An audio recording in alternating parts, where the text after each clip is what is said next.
Hi guys, কেনেকুৱা খবৰ আপোনালোকৰ? মই ভালে আছোঁ। বহুত দিনৰ পিছত ভিডিঅ'টো দিম বুলি আহিলোঁ আৰু এইখিনি মোৰ পোৱালি ইমানখিনি ডাঙৰ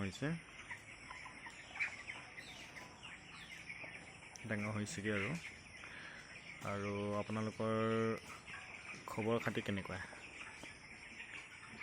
এইটো মোৰ ফাৰ্ম হয়, ব্ৰইলাৰ ফাৰ্ম।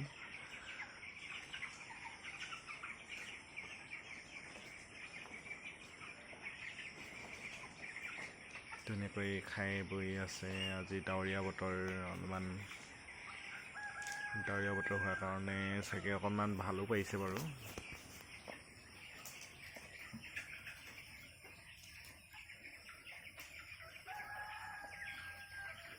আপোনালোকে আগলৈ চাই থাকক, মই কেনেকৈ আপোনালোকক দেখাই আছোঁ কিমান ডাঙৰ হৈছে, কি হৈছে। মই অকণমান ভিতৰলৈ সোমাই যাম। প্ৰথমতে মই তলত থৈছিলোঁ, বৰ্ডিং কৰিছিলোঁ আৰু ওপৰলৈ চাঙত তুলি দিলোঁ।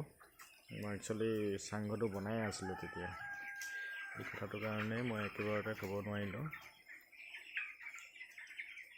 বৰ্ডিং কৰাৰ সময়ত চাংঘৰটো বনাই থোৱা আছিলে আৰু এতিয়া ইয়াতে এনেকৈ ৰাখিছোঁ। ওপৰলৈ তুলি অলপমান কষ্ট হ'ল বাৰু ওপৰলৈ তোলোতে। বৰ্ডিং কৰাৰ সময়ত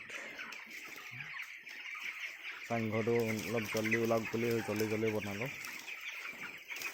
ছেটআপ কৰিব থাকিলে বাৰু বহুতখিনি আছেই ছেটআপ কৰিবলৈ। লাইটৰ পৰা ইত্যাদি কৰি গোটেইখিনি ছেটআপ কৰিলোঁ নিজে। পোৱালিখিনি আমাৰখিনি হৈছে আৰু গোটেই ঘৰটো এৰি দিয়া নাই এতিয়ালৈকে, ইমানো ডাঙৰ হোৱা নাই। আধা কেজি হৈছেনে নাই নে।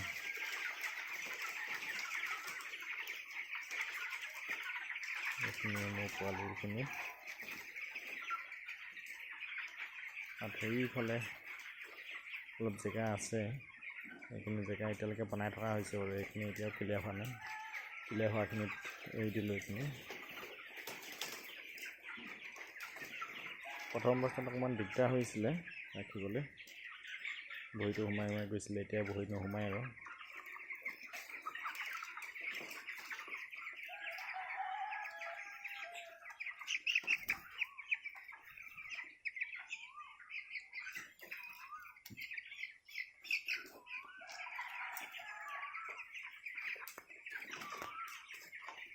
আগলৈ মোৰ ভিডিঅ'বিলাক এনেকৈ চাই থাকিব বুলি আশা কৰিম।